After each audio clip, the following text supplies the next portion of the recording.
solution is to stop letting our adversaries dictate the terms of our attention. Stop reacting to each crisis as it erupts. Start playing the long-term game. The most important, finish what we start. Russia, China, Iran, and North Korea are not four separate problems. They are four coordinated moves in one long-term strategy to end American leadership in the world.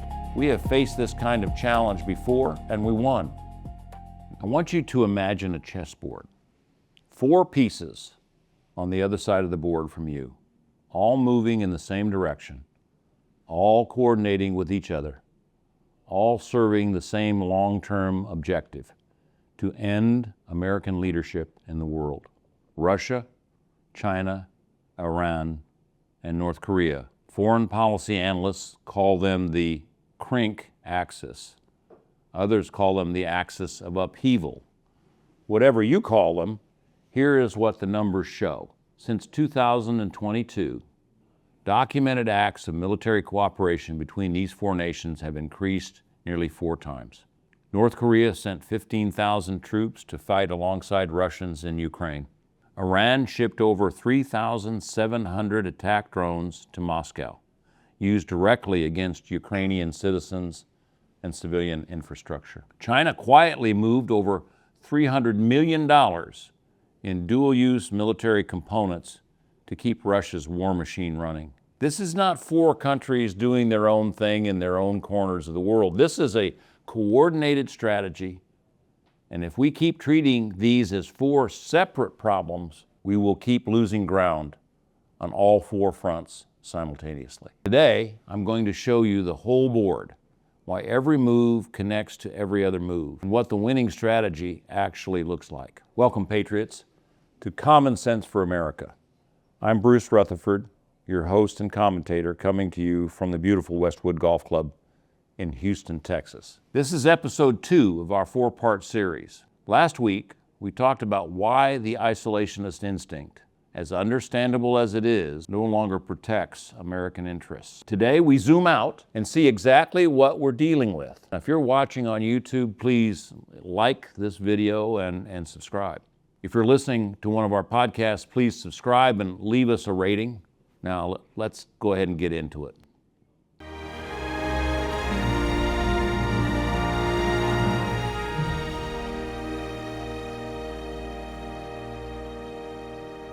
Here is how most Americans think about these threats. Iran is a Mideastern problem.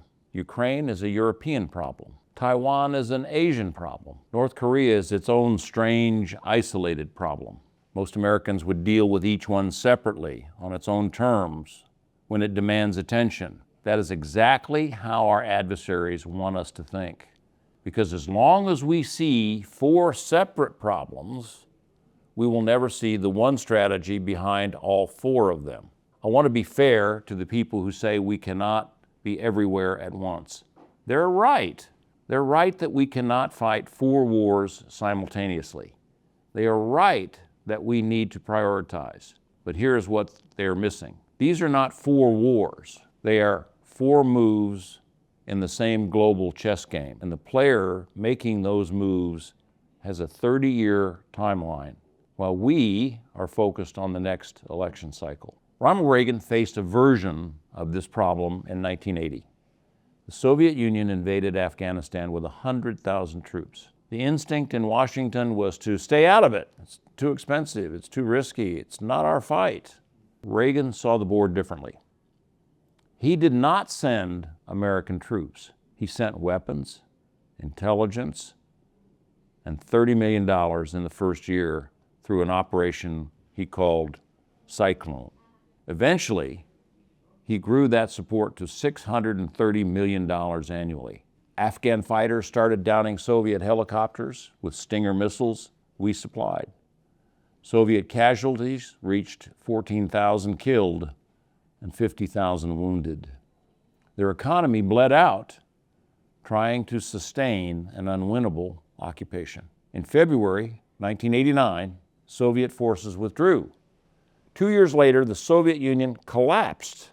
Reagan won the Cold War without a single American fighting a Soviet soldier directly. He saw the whole board. He understood that bleeding an adversary economically and militarily through smart, indirect support is infinitely cheaper than fighting them head-on. That is the model. That is what disciplined engagement looks like at the level of a grand strategy.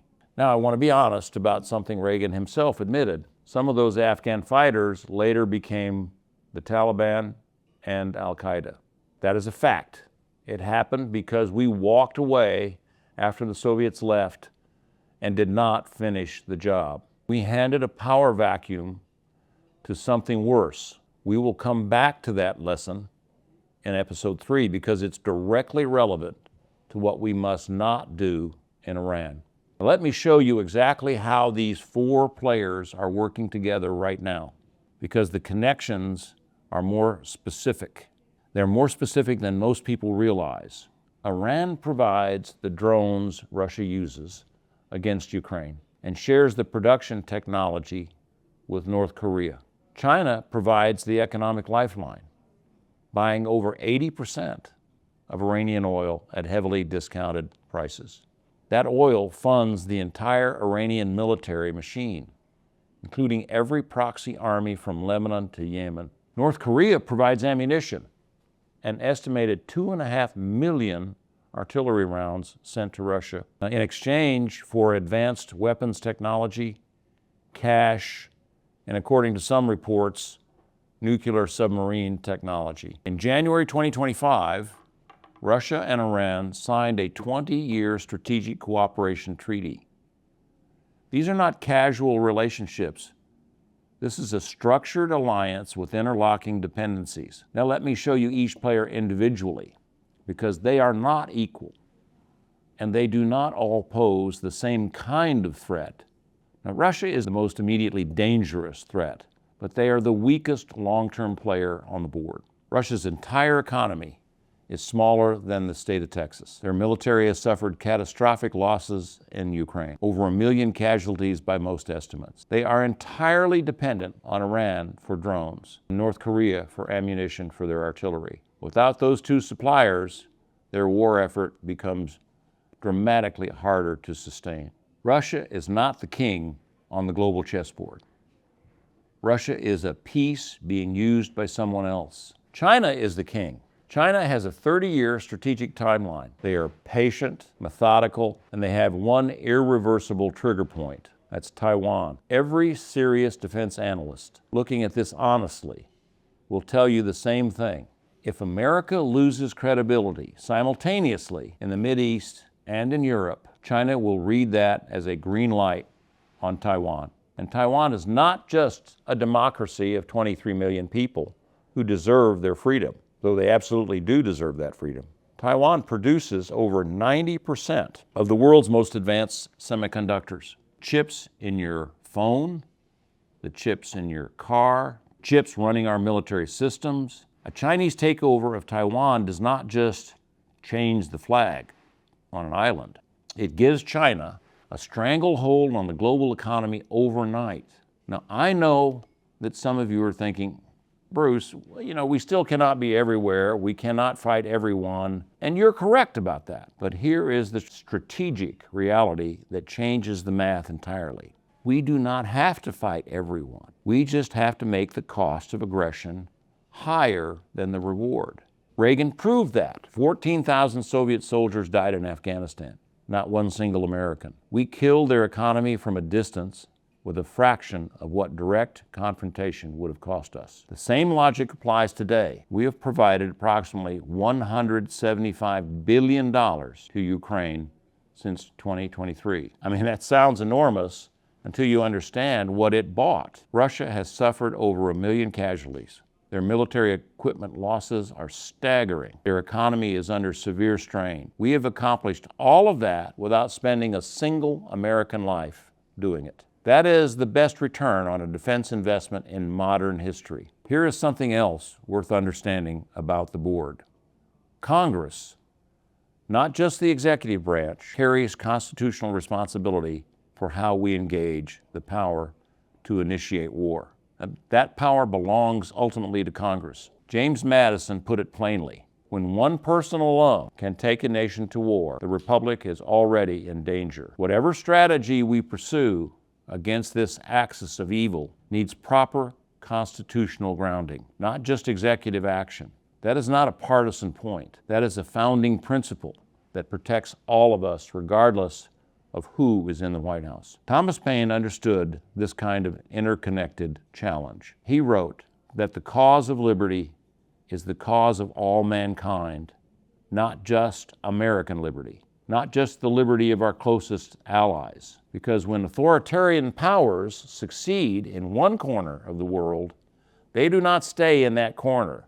They never have. The solution is to stop letting our adversaries dictate the terms of our attention. Stop reacting to each crisis as it erupts and start playing the long-term game the way Reagan played it, with clear objectives, allied burden sharing, economic pressure, and the discipline to finish what we start.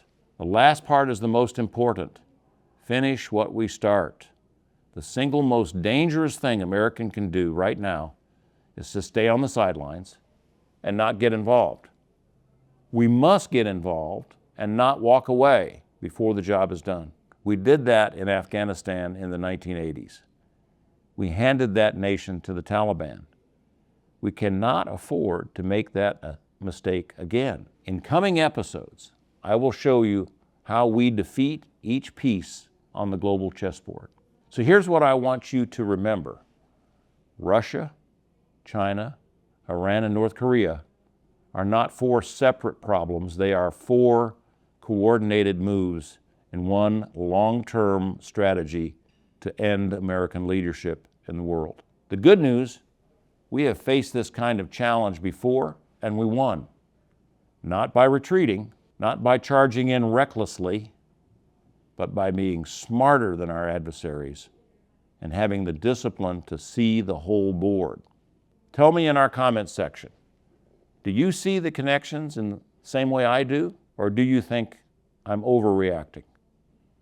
I want to know what you think. Next week, we're going to zoom in on the single most important move on that global chessboard right now, the one that retired General Jack Keane called the checkmate move. And I think once you understand it, you'll never look at the Iran situation the same way again. Until then, I'm Bruce Rutherford.